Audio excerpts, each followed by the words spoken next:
Hi friends, అందరికీ good morning. Welcome to our channel Shri Padma talks. సీతాకాంత్తో తన చెల్లి అంటే సిరి ఫోటో దగ్గరికి వచ్చి ఆ ఫోటోతో తన బాధ అంతా చెప్పుకుంటూ ఉంటాడు సీతాకాంత్. నేను ఇప్పటి వరకు రామలక్ష్మి జ్ఞాపకాలతో బతికేశాను, కానీ ఇంకా రాదు అనుకునే రామలక్ష్మి నాకు ఎదురుపడింది. ఇప్పుడు రామలక్ష్మి నేనెవరినో తెలియనట్టు ప్రవర్తిస్తుంది. తను రామలక్ష్మిని కాదు మైథిలి అని చెప్తా ఉంది, కానీ నా మనసేమో రామలక్ష్మి అని చెప్తుంది. కానీ ఎందుకు అలా బిహేవ్ చేస్తుందో నాకు అర్థం కావట్లేదు సిరి. అలాగే తను రామలక్ష్మి అని ఒకవేళ తన గతం ఏమైనా మర్చిపోయిందేమో, తన గతాన్ని గుర్తు చేస్తాను నా రామలక్ష్మికి. అలాగే నీకు పుట్టిన బిడ్డ నా బిడ్డ అని అనుకుంటుంది రామలక్ష్మి, నాకు పెళ్ళయింది అని అనుకుంటుంది రామలక్ష్మి. ఇంకా నేను చెప్పేస్తాను, నీ సిరి బిడ్డ ఈ రాము, అలాగే నాకు ఇంకా పెళ్ళవ్వలేదు అని చెప్పి రామలక్ష్మికి చెప్పి ఈరోజే రామలక్ష్మి అని నిరూపిస్తాను అని చెప్పి అక్కడి నుండి వెళ్ళిపోతాడు సీతాకాంత్. దూరం నుంచి శ్రీవల్లి శ్రీలత చూస్తూ ఉంటారు. ఏంటి అత్తయ్య గారు, బావగారు ఏనాడు లేనిది సిరి ఫోటోతో తన బాధ అంతా చెప్పుకుంటున్నారు. రామ్ అమ్మ కావాలి అన్న అప్పటి నుండి బావగారిలో ఏదో అలజడి మార్పు మొదలైంది అత్తయ్య గారు అనేసి అంటది శ్రీవల్లి. అదేమి లేదే, నేను సిరి అంటే చాలా ఇష్టం సీతాకాంత్కి, అందుకనే తను అలాగా బిహేవ్ చేస్తున్నాడు అంటది శ్రీలత. అలా కాదండి, నాకెందుకో అలా లేదు, తను రాము అమ్మ కావాలన్న దగ్గర నుంచి కూడా కొంత డిఫరెంట్గా బిహేవ్ చేస్తున్నారు అంటే. లేదు, వాడికి నువ్వు అలా మాట్లాడుకు, ఎందుకంటే వాడి జీవితంలో ఇంకా పెళ్ళి అనేదే లేదు.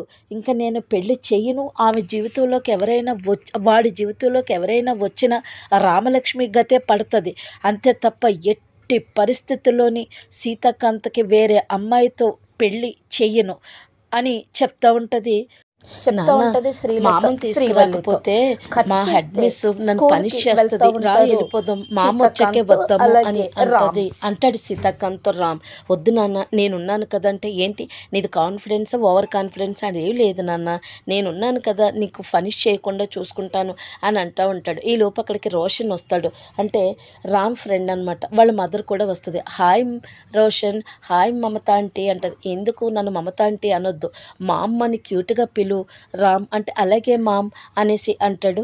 ఏమండి ప్రవీణ్ రాలేదేంటి అంటే, ప్రవీణ్ మేము ట్రాన్స్ఫర్ అయిపోయామండి, పెండింగ్ వర్క్ ఉంటే చూసుకుంటున్నాను, మేము బెంగళూరు ట్రాన్స్ఫర్ అయిపోయాం, అందుకనే మేము ఇక్కడ తీసుకోవడానికి వచ్చాము అని చెప్తూ ఉంటుంది అనమాట. అయ్యో మా పిల్లోడిని చాలా బాగా చూసుకునేవారండి అని చెప్తే, అదేంట్రా రోషన్ నువ్వు వెళ్ళిపోతే నాకు చాలా బాధగా ఉంటుందిరా, మన ఇద్దరం మంచి ఫ్రెండ్స్ కదా అనేసి అంటూ ఉంటాడు రామ్. లేదులే, మాకు ఇక్కడ రిలేటివ్స్ ఫ్రెండ్స్ ఇక్కడే ఉన్నారు, వీక్లీ వస్తాం, అప్పుడు మీరిద్దరు ఆడుకుందిరి కానీ రామ్ అని మమత అంటుంది అనమాట. అలాగే మామ్ అనేసి అంటాడు రామ్ అనమాట. ఈలోపు మమత వాళ్ళ ఆయన ఫోన్ చేస్తాడు, రోషన్ పంపించు అని చెప్పి. రోషన్, మీ నాన్న రమ్మంటున్నాడు, నువ్వు వెళ్ళు, నేను టీసీ గురించి మీ మిస్తో మాట్లాడొస్తాను అని చెప్పేసి అంటే సరే అని చెప్పి అక్కడ నుండి రోషన్ వెళ్ళిపోతాడు. ఈ ముగ్గురు కలిసి వస్తూ ఉంటారనమాట. అంటే అక్కడ మమత, అలాగే మధ్యలో ఏమో రామ్ ఉంటాడు, ఈ పక్కనేమో సీతాకాంత్ ఒకరినొకరు చేయి పట్టుకుంటూ నడుచుకుంటూ వస్తారు. ఈ లోపు బయటికి రామలక్ష్మి వస్తుంది. వీళ్ళు ముగ్గురిని చూసి ఒక రకంగా షాక్, హర్ట్ కూడా అయిపోతుంది అనమాట. చాలా హర్ట్ అవుతుంది. ఏంటి ఈవిడేనా ఈయన గారి భార్య, సీతాకాంత్ గారి భార్య, చూడు ముగ్గురు ఎలా వస్తున్నారు అని చెప్పేసి కొద్దిగా అసూయ పడుతూ ఉంటుంది. ఈలోపు కంట్లో నలక పడుతుంది మమతకి. వెంటనే బా అంటది. ఏంటండి ఏమైంది అంటే, కంట్లో నలక పడ్డదండి. సరే ఉండండి నేను చూస్తానని చెప్పి కంట్లోని ఉఫ్ అని ఊతాడనమాట నలక పోయేదానికి. అది చూసి ఇంకా ఇరిటేట్ అయిపోయి వెంటనే స్పీడ్గా రూమ్లోకి వెళ్ళిపోయి కూర్చొని, నేనంటే చాలా ఇష్టం, నువ్వు లేకపోతే నేను లేను అని కబుర్లు చెప్పాడు. మొన్నేమో నువ్వు లేక నేను చాలా బాధపడ్డాను అని చెప్పి అంటే తను హగ్ చేసుకున్నవి. సీతాకాంత్ ఏమో నా భార్య రామలక్ష్మి, వైఫ్ ఆఫ్ సీతాకాంత్ అంటో, మాది 100 ఏళ్ళ బంధం అంటో ఇవన్నీ గుర్తు చేసుకుని నేనంటే ఇష్టమని చెప్పాడు. మళ్ళీ ఇంకొక ఆవిడని పెళ్లి చేసుకుని బిడ్డను కూడా కనేశాడు. అంటే ఇది సీతాకాంత్ గారు చేశారా, లేదంటే శ్రీలత అత్తయ్యే చేసి ఉంటుంది, అందుకనే లేకపోతే ఆయన అలా చేయరు అని అనుకుని అయినా కానీ ఓ కోపంతో రగిలిపోతూ ఉంటుంది. ఈలోపు రామ్ వస్తాడనమాట లోపలికి. అంటే రామ్ వాళ్ళ నాన్న సీతాకాంత్కి ఒక అర్జెంట్ కాల్ వస్తుంది, నాకు కాల్ వస్తుంది నువ్వు వెళ్ళిపోరా అని చెప్పి అక్కడికి వెళ్తాడనమాట ఫోన్ పట్టుకుని వెళ్ళిపోతాడు. నాన్న నువ్వు రా అంటే నేను తర్వాత వస్తానని. ఈ లోపేమో మమత ఏమో నువ్వు వెళ్ళి నాన్న నేను ఇక్కడ కూర్చుంటానని బెంచ్ మీద కూర్చుంటుంది. ఈ లోపేమో ఈవిడేమో ఇరిటేట్ అయిపోయి అసూయ పడిపోయి చాలా చాలా కోపంగా ఊగిపోతూ ఉంటుంది. ఈలోపు ఎక్స్క్యూజ్ మ్యామ్ అంటాడు రాము. ఏది మ్యామ్ ఏది అనేసి అడుగుతుంది ప్రిన్సిపల్ అనమాట, అంటే రామలక్ష్మి. అంటే ఈ మామ్ తెలుసా ప్రిన్సిపల్ మేడంకి, సరే పిలుస్తాను అని చెప్పేసి బయటకు వచ్చి మామ్ నిన్ను మా హెడ్ మిస్ పిలుస్తున్నారు అని అంటే ఈలోపు లోపలికి వస్తుంది మమత. ఏంటండి మీ అబ్బాయి ఏం చేశాడో తెలుసా అనేసి అంటూ ఉంటుంది అనమాట. అంటే మమతని మాట్లాడనివ్వదు. తను టీసీ గురించి అడుగుదామని అనేసరికి మాట్లాడనివ్వకుండా నేనే మాట్లాడతాను, మీరు మాట్లాడకండి, మీ అబ్బాయి నా మీద అటాక్ చేశాడు మీకు తెలుసా అంటది. అదేంటండి మా అబ్బాయి చాలా మంచోడు, చాలా క్యూట్గా ఉంటాడు అని చెప్పేసి షర్ట్ బటన్స్ పెడతా ఉంటుంది. ఏంటి నేను ఇలా కామెంట్లు చేస్తుంటే తన కొడుకుని తెగ చూసుకుని మురిసిపోతుంది అని అనుకుంటూ ఉంటుంది రామలక్ష్మి. ఈలోపు సీతాకాంత్ ఎక్స్క్యూజ్ మీ అనుకుంటూ వస్తాడు లోపలికి. వచ్చినప్పటికీ చెప్తా ఉంటుంది అనమాట, మ్యామ్ ఇప్పుడు నాకు టీసీ కావాలి మ్యామ్ అని చెప్పేసి అంటది. అంటే మళ్ళీ మనసులో అనుకుంటూ ఉంటుంది రామలక్ష్మి, అంటే టీసీని తీసుకుని పిల్లవాడిని తీసుకుని స్కూల్ నుంచి బయటికి వెళ్ళిపోతారులా ఉంది, అందుకనే టీసీ అడుగుతుంది. అలాగే పిల్లోడిని వెళ్ళనివ్వకూడదు ఈ స్కూల్ నుంచి అని అనుకుని, ఏంటి టీసీ అడగటం అన్నీ మీ ఇష్టమేనా, అకాడమిక్ మధ్యలో మేము టీసీ ఇవ్వం, తర్వాత ఇస్తాం అని చెప్పేసి స్పీడ్గా అక్కడ నుండి బయటికి వెళ్ళిపోద్ది. ఏంటండి ఈవిడ ఇలాగుంది అని చెప్పేసి అంటది మమత సీతాకాంత్తో. అప్పుడు రామ్ అంటాడు, చెప్పాను కదా మ్యామ్ మా ప్రిన్సిపల్ మేడం డాన్ అని చెప్పాను కదా అని అంటాడు. ఈ లోపు అక్కడికి మిస్ వస్తుంది, రామ్ మిస్.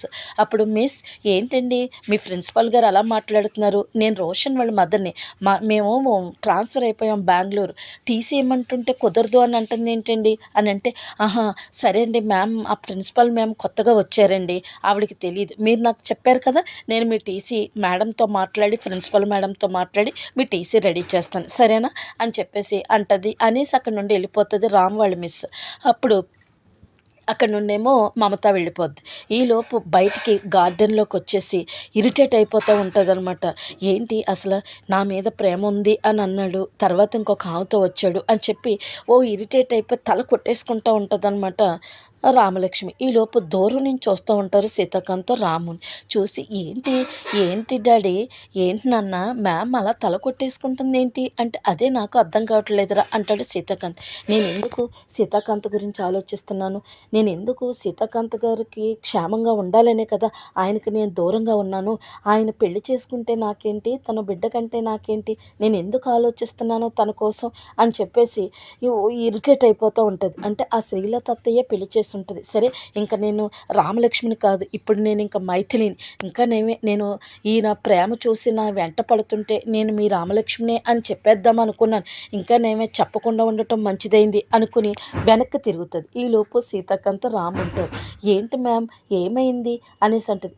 ఏం కాలేదు అని చెప్పేసి వచ్చేటప్పుడు బ్యాగ్లోంచి ఒక బాల్ తీసి రామలక్ష్మి చేతిలో పెడతారు. మీరు చాలా స్ట్రెస్గా ఉన్నారు మ్యామ్, ఈ బాల్తో జస్ట్ ఇలా టచ్ చేస్తే మీరు స్ట్రెస్ ఫ్రీ అయిపోతారు, ఎందుకంటే మా నాన్న కూడా అప్పుడప్పుడు స్ట్రెస్ ఫీల్ అవుతూ ఉంటారు, అప్పుడు నేను ఈ బాల్ ఇస్తే ఆయనకి మా నాన్నకి స్ట్రెస్ పోద్ది, అలాగే మీరు కూడా స్ట్రెస్ పోద్ది, బాల్ తీసుకోండి అని చెప్పి బాల్ చేతిలో పెడితే థ్యాంక్స్ అని చెప్పేసి అక్కడి నుండి వెళ్ళిపోద్ది.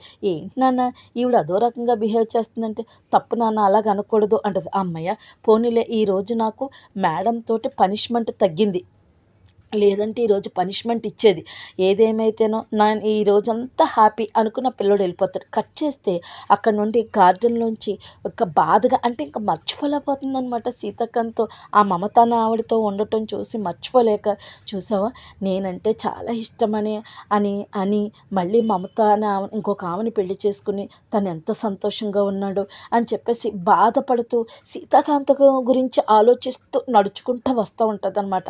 ఈలోపు రామలక్ష్మి అని పిలిచే సౌండ్ వస్తుందన్నమాట. వెంటనే చుట్టూ చూసుకుంటుందన్నమాట. ఏంటి ఈయన వచ్చారా అని ఎత్తుక్కుంటూ ఉంటుందన్నమాట. అంటే సీతాకాంత్ గురించి ఆలోచిస్తూ ఉంటుంది కదా, అందుకని సీతాకాంత్ పిలిచినట్టు అనిపించి చూస్తూ ఉంటాడు. అక్కడికి సీతాకాంత్ రాలేదు, కాకపోతే మళ్ళీ అటు ఇటు మొత్తం అంతా చూస్తుందన్నమాట, చుట్టూ చెట్లు. ఈలోపు మళ్ళీ రామలక్ష్మి అన్నప్పటికి వెనక్కి చూసినప్పటికీ సీతాకాంత్ ఫోటో కనపడుతుంది. అంతే ఫ్రెండ్స్.